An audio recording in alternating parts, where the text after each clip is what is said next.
Say the class of 2017, a junior, would have the opportunity to see what unfolded before them as far as, or alleviate any uncertainty from recruiting who's going to be here, and would be able to make a decision based on that. So, in that class, in the junior class and even younger, we're going to pin our ears back and be as aggressive as we can recruiting. And in 2016, obviously, there would be some level of uncertainty for a recruit coming into this situation. But again, by the time the late signing period was actually took place, we'd hope that we'd have a better idea of, or we'd have some body of work that would be out there that could indicate to a potential recruit, in their own mind anyway, as to where the program could potentially go. I think under normal, quote-unquote, circumstances, you're trying to alleviate uncertainty and risk in the minds of these recruits and their families. So when you have a situation that we were in, and Coach Ryan had some uncertainty as to what he was going to do, how long he would coach, clearly they have more uncertainty in themselves, and so you're trying to alleviate that, and that it can be more difficult in a situation like that, as opposed to when you have some degree of, now it's not how long will Coach Ryan coach? That part is eliminated from the equation from on their side. So now it's what will the school do? We've made the first step in what the school will do in naming Greg as the associate head coach. And then how will the season progress? How much success will they have? These are things that a recruit and their family would be asking. And then at that point at the end, towards the end, ultimately what will they decide to do?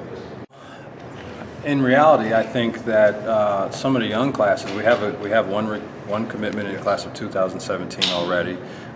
We're targeting some other 2017. That's what I alluded to a little earlier, was that those guys in the younger classes can make a decision based on who's recruiting them, how comfortable they feel with the staff that is currently here, in combination with the school itself, the academic profile of our university, and just what Wisconsin stands for in general.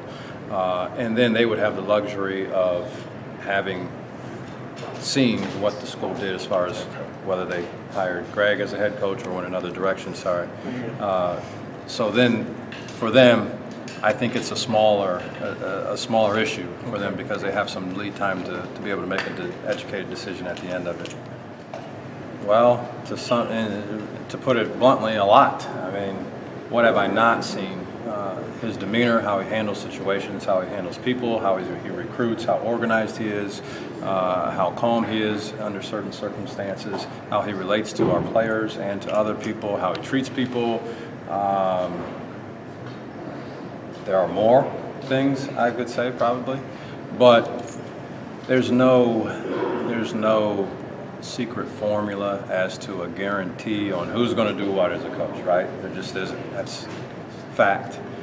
But you look at what a person has done and how they've treated people and what they've been able to accomplish in the role that they were in, and all things would lead to Greg being a successful head coach.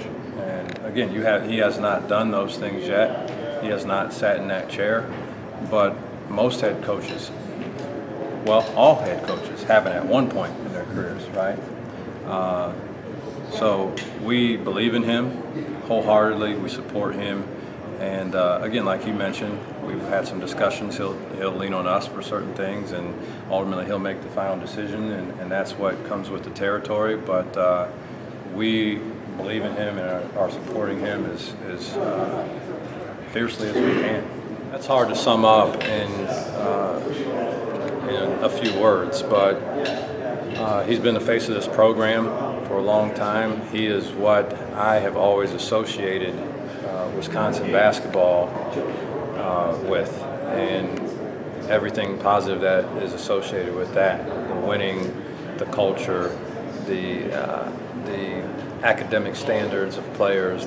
These things are not secrets to anyone in the basketball world. And so he's always been the face of that. And from a person outside of this, I'm not from Wisconsin, I'm from Ohio. So I don't have that innate response like a Greg Gard or someone in the state would automatically grew up watching this team. I saw it from afar, and you recognized and you respected how they approached things, how they did things, how they went about business, the results that they got, and in my mind, he was the face of all that. So that's one thing he meant, aside from being around him for 6 years and learning from him about how certain situations are handled. I think that's where he was a master. Basketball is basketball, and I don't want to belittle the contributions he made from an X's and O's standpoint.